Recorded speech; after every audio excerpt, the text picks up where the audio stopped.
గురు నీ లైసెన్స్ ఎలాగి ఇది లైసెన్స్ కాదురా, ఎస్ఎల్సి సర్టిఫికేట్. బండి తోడమే రాదు, లైసెన్స్ ఎవరిస్తారు? ఈ సుకుమారం గడు ఏలి ముద్ర పాపతో బట్టల ఇంగ్లీష్ అవుతాడు గాని చదువు రాదు. దీంతో నేను సెటప్ చేసేస్తాను, బండి కూడా నేనే నడిపేస్తాను. ఇలాగి ఇదిగోనండి లైసెన్స్. ఏం పోతురాజు, ఇదేంటి లైసెన్స్ ఇంత పెద్దదిగా ఉంది? చాలా బళ్ళు తోలాడా? అబ్బో లెక్కలేదండి. ఇదిగోండి ఇదండి, ఇది అప్పల్లారి సంపదండి, ఇది సుభద్రంతండి, ఇది కుక్కుళ్ళమ్మండి, ఇది అలివేల్దండి. వీళ్ళ బళ్ళన్నీ ముగ్గురువే తోలేదండి, అందుకే అంత పెద్ద లైసెన్స్ ఇచ్చారండి.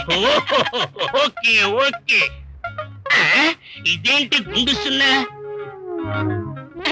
ఉండండి అడుగుతాను. గురువా ఈ గుండు సున్నా ఏంటి? ఇవి లెక్కల్లో మనకు వచ్చిన మార్కులు రా. నీకన్నా నేనేనయం అరమార్కైనా వచ్చింది. ఓహో ఇదండి మా గురువు పేర్ల సాహిబు కోడిగుడ్ల ఫారంలో బండి తోలినప్పుడు ముద్రేసిన మార్క్ అండి. గుడ్లు సితకుండా బండి తోలడంలో మావాడు ఎరిగుడ్డుని గుడ్డు మార్క్ ఎట్టారండి. ఇది కోడిగుడ్డు మార్క్ అండి. గుడ్డు మార్క్ అయితే వెరీ గుడ్. అప్పుడు మా ట్రాక్టర్ చాలా సేఫ్టీగా నడుపుతాడు.